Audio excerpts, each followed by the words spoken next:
hari ini kita sama walafiat dan mengucapkan Fatimah Al-Fatihah.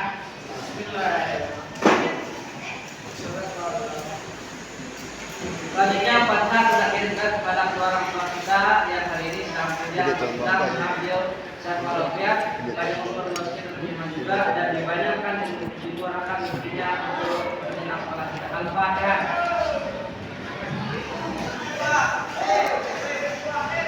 Sebelum lebih lanjut tentang membuat kesepakatan kelas atau yang kelas, kita akan absensi dulu untuk kelas E11. Kita absensi dulu. Absensi kartu tahunnya. Arya Abinata, Aryan Hendra, bagus. Bim Rider. Masuk. Mana Bim Rider? Ya, karena Bim Rider kawan kita sedang sakit, kita ajarkan suratul Fatihah dengan kasih Al-Fatihah. Selanjutnya kita masuk di hari ini kita membuat tentang keyakinan kelas. Keyakinan kelas itu nanti akan bermuara kepada 3 hal. Yang pertama adalah kehadiran, kemudian yang kedua adalah kerapian, yang ketiga adalah tata krama. Pak Guru minta nanti masing-masing Ananda menuliskan mana yang menurut Ananda keyakinan kelas yang perlu kita sepakati, bagian kerapian apa saja, kemudian bagian kehadiran apa saja, begitu juga tata krama bisa Anda tuliskan sesuai dengan keinginan Ananda semua. Ya, kita mulai dari kehadiran dulu. Silakan. Ya, kehadiran. Silakan apa yang ingin bisa ditulis, silakan.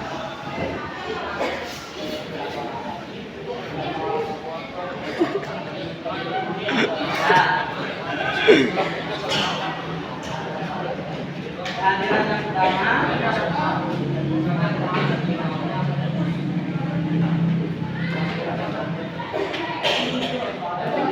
Datang ke sekolah.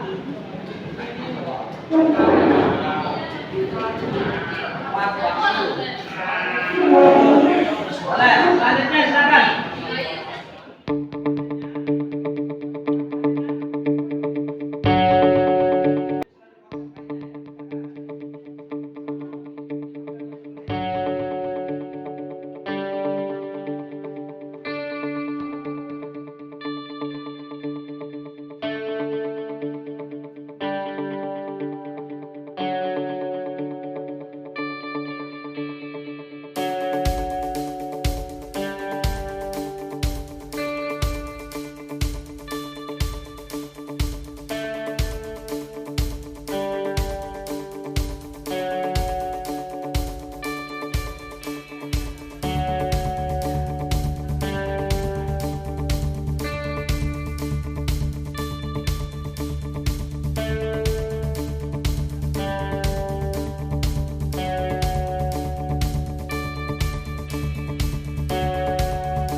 keyakinan kelas yang sudah Anda tulis tadi, mulai dari kehadiran ada 8 poin, kerapian ada 6 poin, tata krama ada 8 poin. Jadi ini keyakinan kelas ini akan kita pakai sampai kita selesai. Keyakinan kelas ini melebihi aturan yang ada. Jadi Anda menulis, insya Allah kalau kita menulis, kita bisa melaksanakan dengan sebaik-baik mungkin. Mudah-mudahan dengan keyakinan kelas ini harus kita menjadi lebih bagus. Tentunya kehadirannya penuh, kemudian terapiannya bisa kita pahami lebih dalam. Kemudian terkait dengan tata krama paling penting kita bisa laksanakan di sekolah ini dengan sebaik-baiknya, sehingga budaya positif di sekolah kita menjadi sesuatu yang baik untuk dilaksanakan dan dipertahankan selanjutnya. Demikian untuk pertemuan kali ini. Sekian, assalamualaikum warahmatullahi wabarakatuh. Waalaikumsalam warahmatullahi wabarakatuh. Alhamdulillah wa syukurillah ala nikmatillah, la haula wa la quwata illa billah. Bapak Ibu guru, alhamdulillah wa syukurillah pada pagi hari ini kita bisa bertemu bertatap muka pada kesempatan ini, yaitu diseminasi atau saling berbagi tentang guru penggerak. Materi kita hari ini adalah tentang budaya positif. Maka pertanyaan pemantiknya adalah apakah makna budaya positif, apa contoh penerapan positif yang telah kita terapkan gitu ya.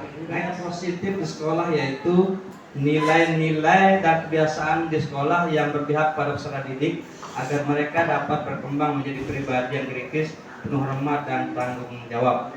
Kita masuk di paradigma, perubahan paradigma. Di sini coba di next dulu, ya, ada beberapa filosofi Ki Hajar Dewantara yang perlu dan penting untuk kita cermati dan mudah-mudahan kita bisa terapkan nanti. Bahwa murid itulah bukan tabula rasa, artinya bukan kertas kosong yang diisi penuh. Kemudian semua anak atau murid lahir dengan bakatnya masing-masing. Dalam konsep Islam dinamakan al-fitrah. Kullu mauludin yuladu al-fitrah, bahwa setiap manusia itu mempunyai potensi masing-masing di bawah sejak lahir. Kemudian guru itu nanti diibaratkan sebagai petani, yaitu yang bagaimana kemudian ibarat petani yang menanam biji jagung, yaitu bagaimana merawat sampai punya panen. Kemudian pada prinsipnya yang terakhir adalah bahwa filosofi Ki Hajar Dewantara yaitu bagaimana seorang guru itu menjadikan murid sebagai senternya, atau kita akan berpihak kepada anak atau murid atau student center. Selanjutnya perubahan paradigma. Untuk membangun budaya yang positif, sekolah perlu menyediakan lingkungan yang positif, aman, dan sampai selanjutnya lazimnya disiplin dikaitkan dengan kontrol. Dalam hal ini kontrol guru dalam menghadapi murid. Ada beberapa contoh kontrol yang perlu dan penting kita perhatikan. Lanjut.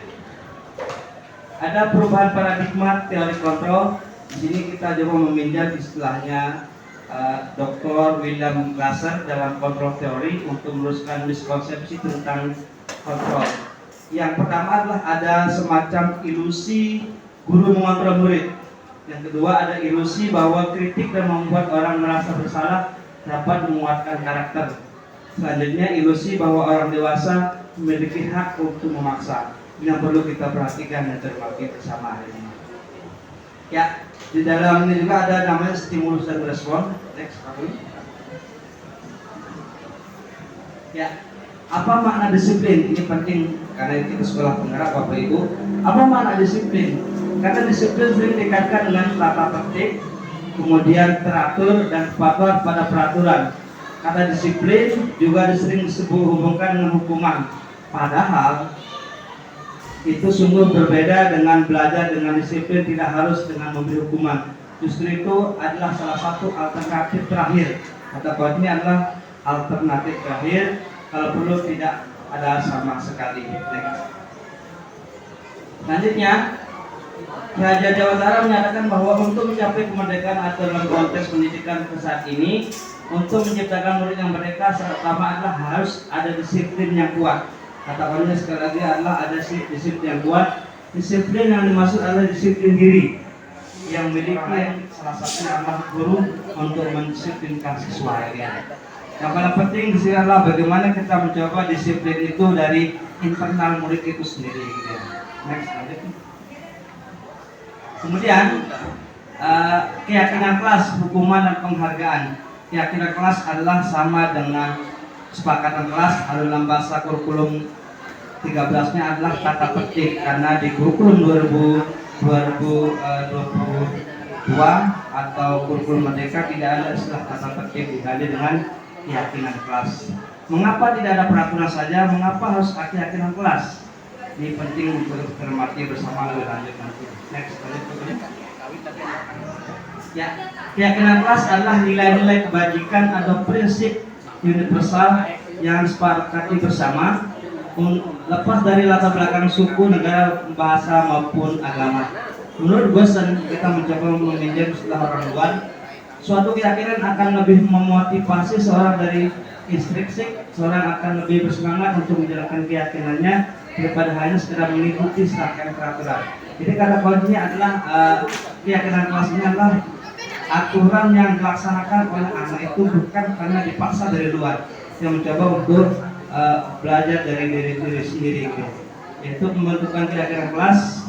Keyakinan kelas berupa pernyataan-pernyataan yang universal seperti bagaimana kepatuhan, bagaimana kedisiplinan itu ditulis secara universal.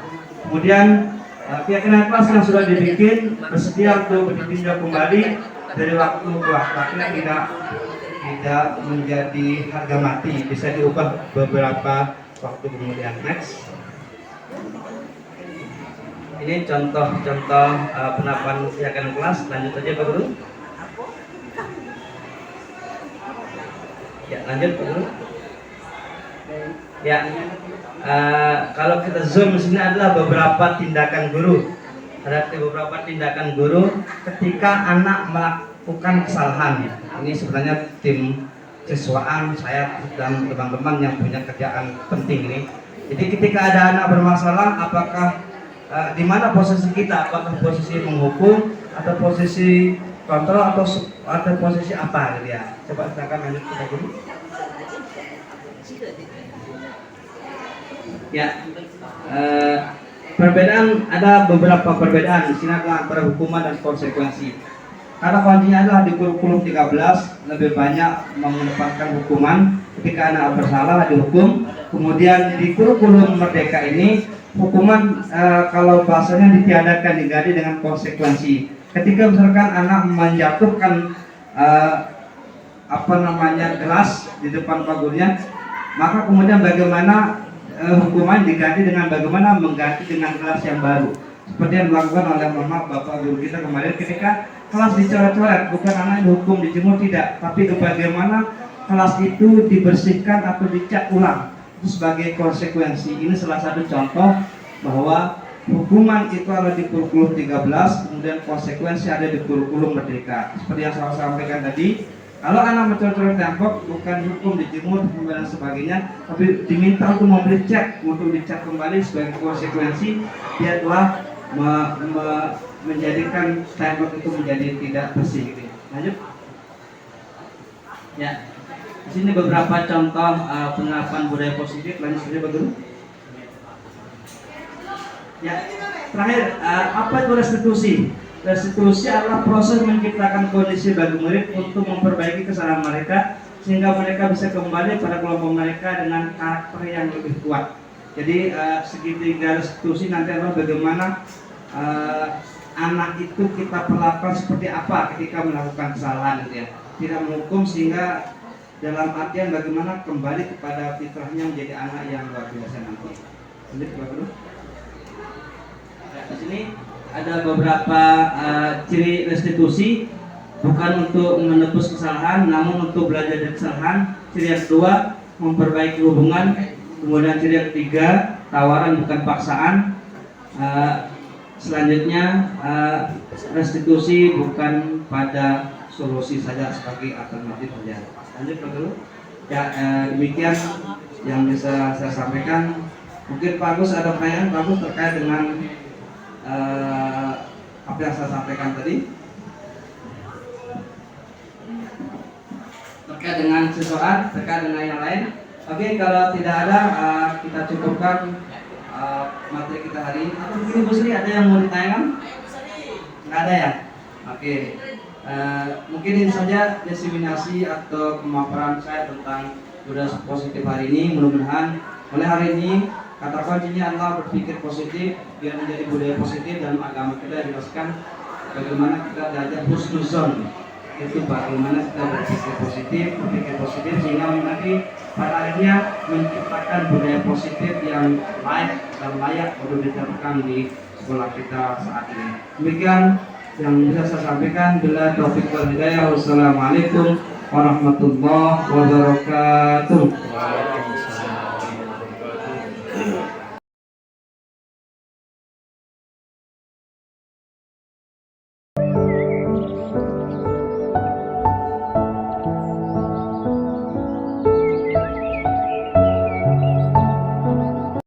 Elisa, tadi Pak Guru dengar laporan dari ketua kelas. Kamu habis bertengkar ya dengan si Selfie?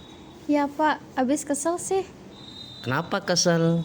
Selfie terus-menerus mencontek hasil pekerjaan saya. Bukan hanya PR tugas juga dicontek. Oh begitu, ya wajar lah kamu marah dan kesal. Jika Pak Guru dalam posisi Elisa juga marah dan kesal, lalu apa yang kamu lakukan terhadap Selfie? Saya marah-marah Pak. Saya maki-maki Selfie dan tanpa sadar saya menggebrak mejanya Pak. Oh begitu, ya pasti Elisa melakukan hal itu ada alasannya ya. Ya Pak Guru, masa saya diam saja? Saya kan sudah susah payah mengerjakan soal, tapi Selfie hanya mencontek, tidak mau berusaha sendiri. Ya wajar lah kamu tidak rela pekerjaanmu dicontek oleh Selfie. Pak Guru sangat menghargai tindakanmu. Berbuat buruk lebih dari itu, misalkannya memukul dan lain sebagainya. Tidak Pak. Coba kita pikirkan, tindakan kamu marah sampai menggebrak meja itu apakah sesuai dengan keyakinan kelas kita? Tidak Pak. Menurut Nanda Elisa, keyakinan kelas apa yang sudah dilanggar? Saling menghormati antar teman. Ya betul, menurut Nanda Elisa, saling menghormati antar teman itu penting tidak untuk Nanda Elisa? Penting Pak. Kalau menurut Nanda itu penting. Jadi keyakinan apa yang harus kamu lakukan pada saat kamu sedang marah?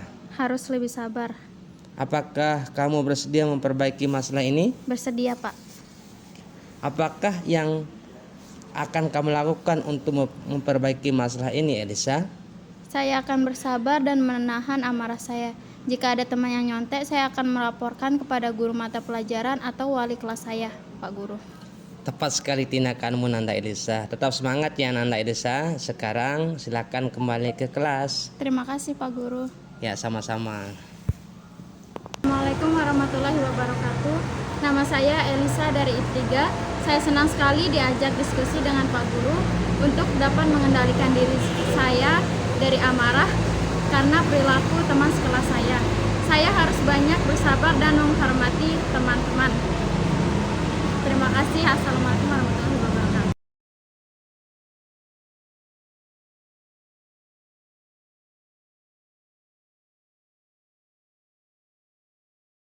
Fatir, saya tadi mendengar dari laporan guru piket.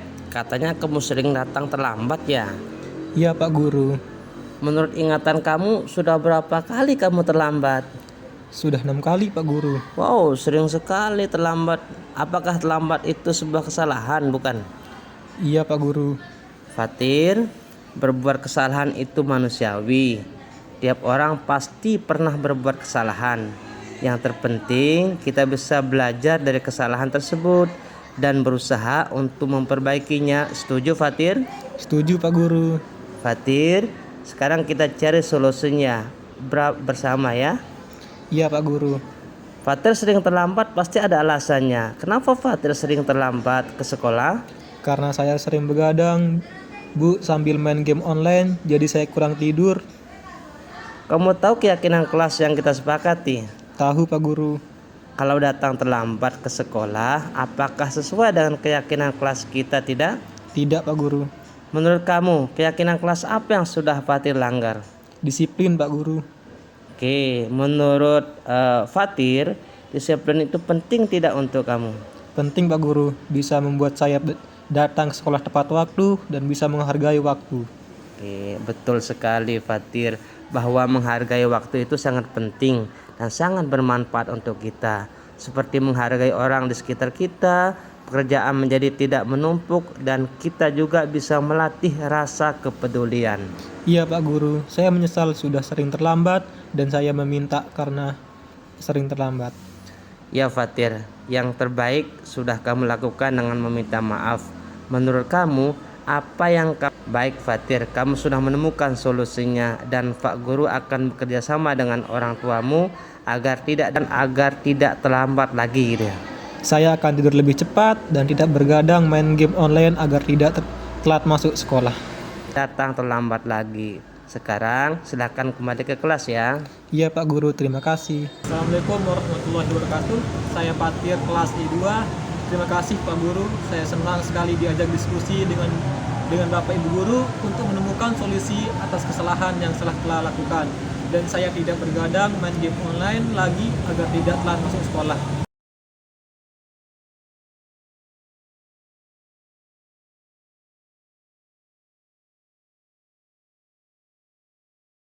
ولئن أخرنا عنهم العذاب إلى أمة معدودة ليقولن ما يحبسه ألا يوم يأتيهم ليس مصروفا عنهم وحاق بهم ما كانوا به يستهزئون ولئن أذقنا الإنسان منا رحمة ثم نزعناها منه إنه ليئوس كفور ولئن أذقناه نعماء بعد ضراء مسته ليقولن ذهب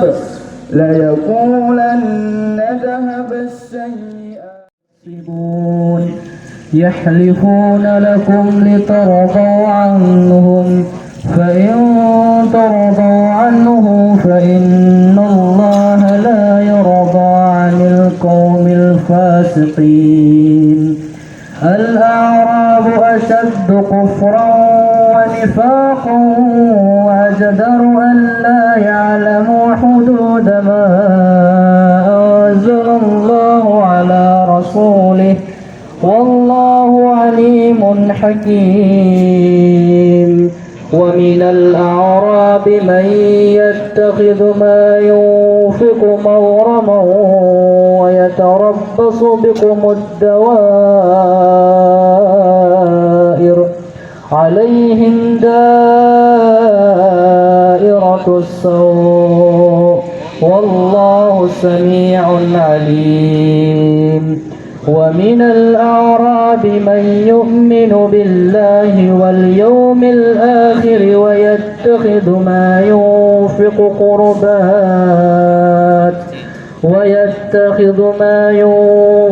قربات عند الله وصلوات الرسول ألا إنها قربة لهم سيدخلهم الله في رحمته إن الله غفور رحيم صدق الله العظيم ومتعناهم إلى حين ولو شاء ربك لآمن من الأرض كلهم جميعا أفأنت تكرم الناس حتى يكونوا مؤمنين وما كان لنفس أن تؤمن إلا بإذن الله ويجعل الرجس على الذين لا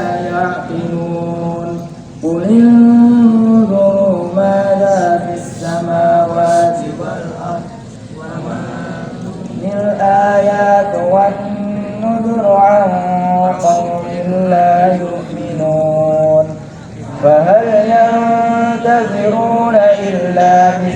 كالأيام التي خلوا من قبلهم قل فانتظروا إني معكم من المنتظرين ثم ننجي رسلنا والذين آمنوا كذلك حقا علينا ننجي المؤمنين قل يا أيها الناس إن كنتم في شك من ديني فلا أعبد الذين تعبدون من دون الله ولكن أعبد الله الذي آمن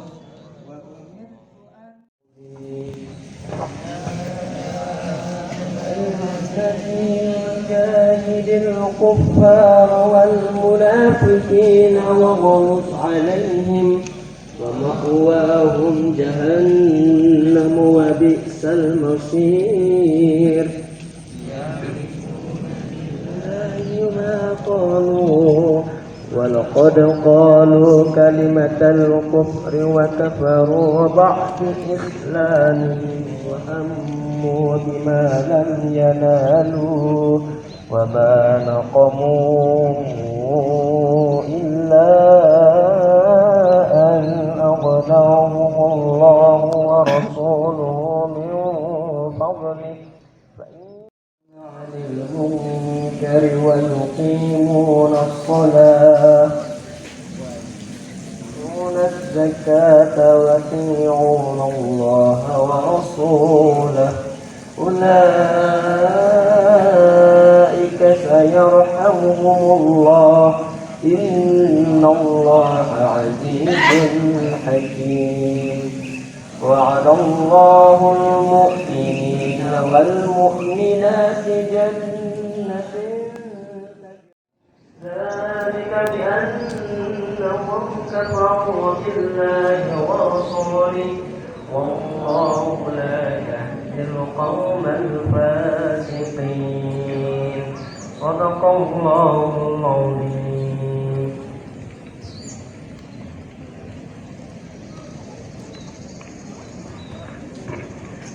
بسم الله الرحمن الرحيم يا الله يا رحمن يا رحيم يا مالك يا قدوس يا سلام يا مؤمن يا مهيمن يا عزيز يا جبار يا متكبر يا خالق يا بارئ يا مصور يا غفار يا قاهر يا وهاب يا رزاق يا فتاح يا عليم يا قابض يا باسط يا خفيض يا رافع يا معيذ يا مذل يا سميع يا بصير يا حكام يا عدل يا لطيف يا خبير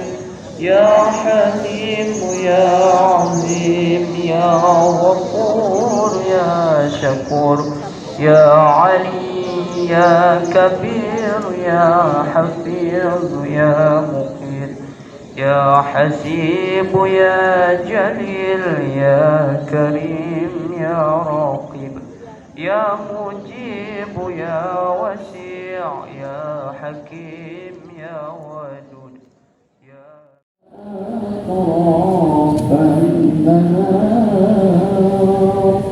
اجعل لنا حجتين يا رب العالمين يا رب العالمين غفر الله منكم منا ومنكم وقد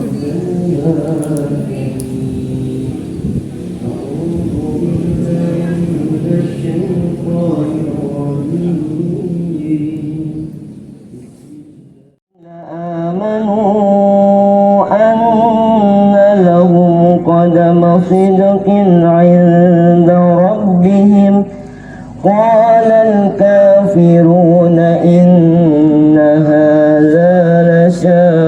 مبين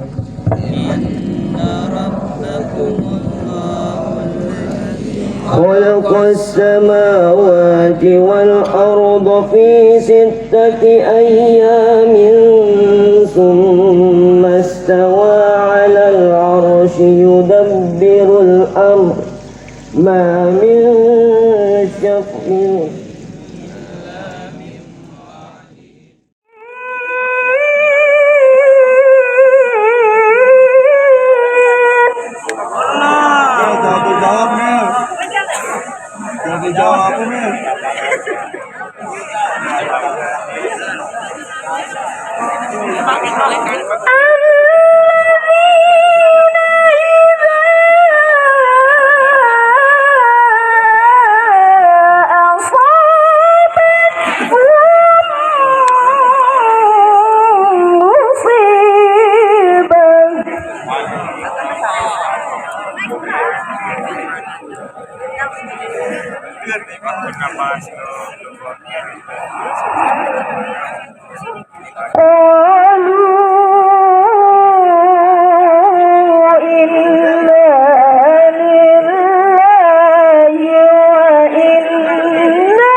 Assalamualaikum warahmatullahi wabarakatuh.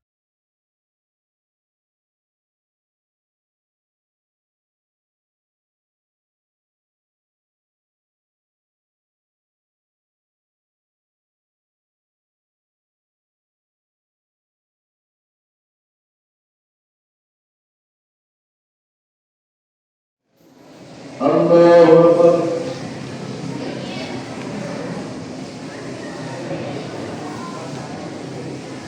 Allahu Akbar.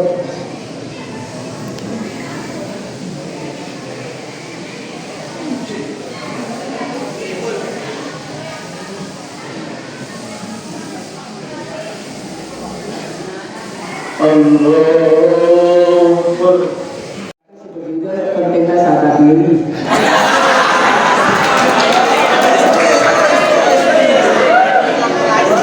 Kita sebagai manusia prinsipil dalamnya dengan harga orang ini harga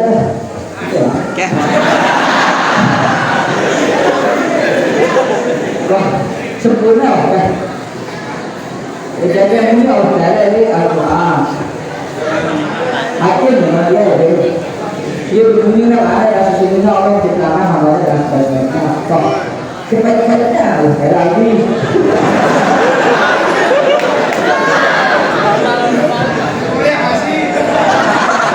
karena kita jalani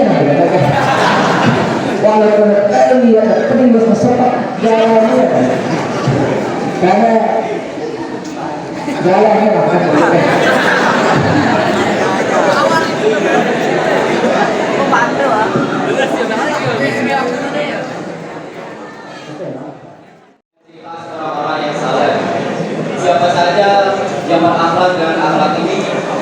maka Allah Subhanahu wa taala akan mengangkat derajatnya. Dan siapa saja yang berpegang teguh pada akhlak ini, maka Allah akan memberikan kebahagiaan kepadanya. Dengan dalam firman Allah dalam Al-Qur'an yang berbunyi, A'udzubillahi minasyaitonirrajim. Bismillahirrahmanirrahim. Fil qadar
Si bau tai no.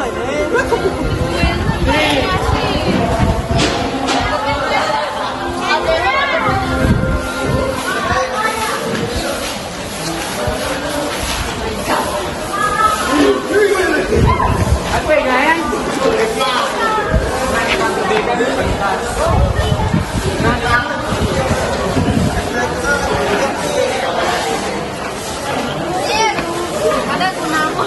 Nah, kalau ada nyawa.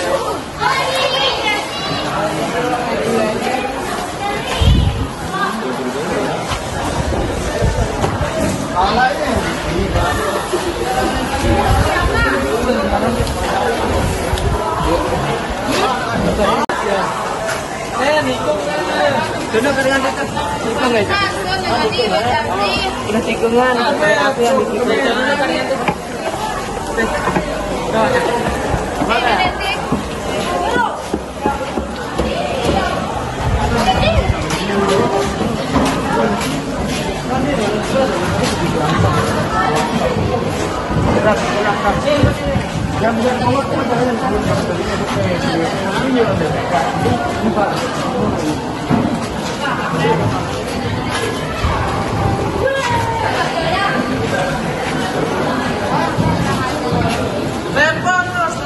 dia pernah ke sapu belum? Ada bekas sapu kan tadi?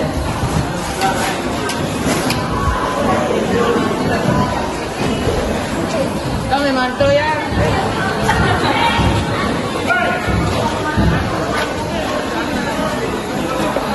Ini foto nih.